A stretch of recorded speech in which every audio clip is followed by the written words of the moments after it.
Hello guys! Hello guys! Ngayon ay aking may makeup pa ng aking mukha at i-share ko lang sa inyo actually ito, yung mukha ko, ang daming pricks gawa ko kasi ano yan, siringgoma na pinrik ko ng isang araw dahil hindi ko na makayanan dahil sabi ko parang namumuo yata yung aking mga siringgoma naman samantalang nung mga nakaraan maganda yung kutis ko, so pinrik ko siya dahil kapag hindi ko siya pinrik, parang hindi man siya matatanggal. And feeling ko, ang cause nito is itong ginamit kong CEO Sunday Riley na moisturizer. Tapos, kino-combine ko siya after with sunscreen. So, ito paubos na. Siguro nagbablock yung mga pores ko dahil dito. So, paubos na rin naman siya. Although, siguro, kuminis din ng kutis ko dahil nga sa vitamins ko. Yung 1 a day na prenatal. So, ito yung maliit na vitamins na lang siya. Pero ito yung isa sa mga naging contributor ng aking magandang kutis lately. Unfortunately, dahil nga winter season dito, so, dami ko na naman breakout. Kaya ako ay mag-vlog ngayon kasi later, at 2 o'clock, 2:30, paalis kami dahil may photoshoot kaming gagawin ng mga pamilya ko, ng aking pamilya, sa downtown Naperville. At kailangan ko mag-prepare dahil kailangan ko takpan itong mga breakouts kong to. Ewan ko ba, naman naisipan ko. But kung kailan naman magpo-photoshoot tsaka ako na ganito. So, yan pa, pinalik ko pa yan. So, yun, 32 weeks na ako ngayon. Nung Friday, nagpa-ultrasound ako. Sabi ng sonographer, the baby is healthy and well. Yung placenta ko is good. Baby is good. So, yung baby is sakto lang sa kanyang gestational age. Kaya, yung weight niya is on the spot dun sa gestational age, kaya I'm so happy. Kaso ang nagiging problema ko ngayon is yung gestational diabetes ko. Ito, maglagay lang ako ng eye cream. Mommy, can I put it on the switch? Sige, 1 hour. 30 minutes lang. So, ito yung eye cream ko para mawala yung mga eye bags and all that. So, actually, hindi ko gusto yung formula ng Tatcha. I think, na-discuss ko na yung tungkol dito before sa Instagram ko. Na I really don't like it. Pero, wala tayong magagawa. So, yun yung preparation ko. And then, what else? Yung isa kong remedy for eye bags is itong Super Aqua ng Misha. Paubos na siya. Yan, Super Aqua, Ultra Waterfall. Mas okay siya kasi, wala siyang color. So, ito kasi nagdadagta. Tapos, kailangan maingat ka sa paglalagay. What else? So, habang siniset ko yung face ko, naka-primer na ako, naka-moisturizer na ako, naka-sunscreen na ako. Iset ko lang yung hair. So, gamit ko tong Kerastase na enjoyable blow dry heat lotion. So, gagawa lang ako ng konting protection sa aking hair. Kung nakita niyo yung kilikili ko, just ignore kasi, hormonal pagbuntis. Kaya yung mga nangingitim-ngitim. Tapos, malapit-lapit na rin akong magmukhang manas. Baba. Yun, mabalik tayo sa gestational diabetes. So, yun ang issue ko ngayon. Kaya parang I'm taking it slowly. Pero anyways, I'm still taking care of myself. Every 2 hours after the meal, nagtatake ako ng glucose, ng test, blood sugar test, to know kung nasa tamang level of sugar ako.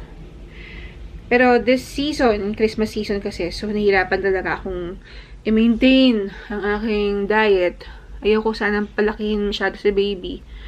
Dahil nga, prone ako sa mga gestational diabetes at ayoko magkaroon ng cesarean delivery.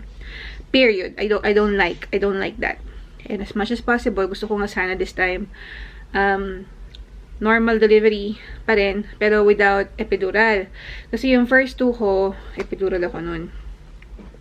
And hindi ako na-advise ng doktor kung ano ba to, kaya ko ba? Or gusto ko ba? Or something like that. Kasi parang lutusin, hindi ko naman kailangan talaga ng epidural dahil, you know, epidural causes, I believe, side effects like yung pagiging makakalimutin, yung mga, yun yung mga na-experience ko. Medyo slow ako sa memory. Nag-slow yung memory ko, actually. And I think, alam niya ng ibang mga mommies dahil kung na-experience nila yun. So, yun ang isa sa mga concern ko. So, 32 weeks na ako. But according to my ultrasound, the baby's gestational age is 33 weeks. And 40 weeks usually. Tapos, pwede ka ng mga anak. And then, after nun, yun, hopefully, within 40 weeks, mga anak ako. From 37 weeks, safe ka na. And then, as much as possible, wag kang magpapa-pre-eclampsia dahil delikado yun. Yun yung mga nag-trigger sa doktor na bigyan ka ng option nila to give you, to deliver the baby through cesarean. So, takpan na natin tong mga unnecessary spots ng aking mukha. Teka, buksan ko nga itong kortina. Fudge. Ano ba lang to? Ang hirap sa small apartment. Ang dami kong gamit. Pero, yun, ang hirap talaga. So, takpan ko lang to. Tapos, yun, nasa downtown Naperville kami mag-photoshoot. So, medyo dapat hindi masyadong bongga-bongga yung aking itsura dahil baka pagtingin naman kami ng mga tao. Although, yung gown ko is, dalawa yun eh. Actually, ito yung mga gown ko. Yan. Yung blue and yung pink sa likod. Yung pink sa likod, yun yung mahaba. Okay. Mukhang lobat na yung camera ko. So, mag-charge lang ako. Ay, tapusin ko lang tong makeup ko and then I'll update you guys later. Bye-bye. Hello. So, ito na po ang aking makeup. So, I tried my best to hide my pimples but it's still existing. Pero, anyway, yaman na. Gawa na lang ng edit. So, ito yung aking costume. Long gown, cortina. So, kung may nawawalang parte ng cortina ninyo, baka ito na yun. Pasensya na. Ipahiram lang muna. Okay? So, ito yung aking hair.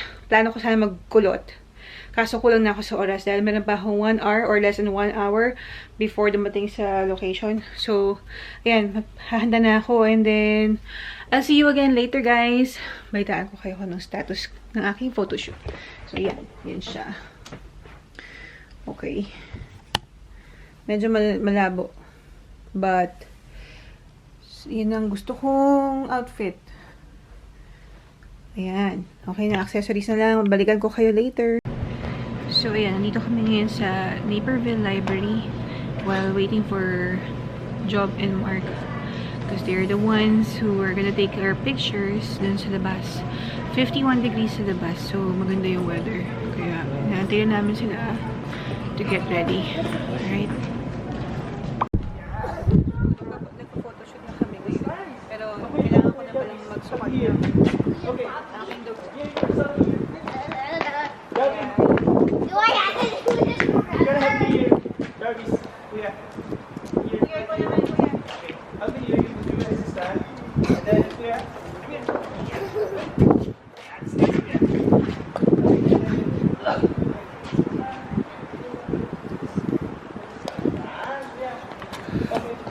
Kuya.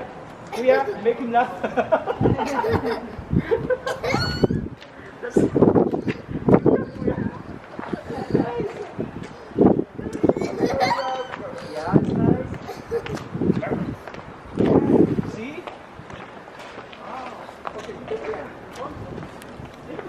Sukat-sukat ng dugo. Told you. Okay. Oh, you gonna help me here and then. Okay. Oh, 95 lang ako kumain ako ng sisig tsaka ng kaldereta Kala nyo? Binata na siya. 10. That's nice.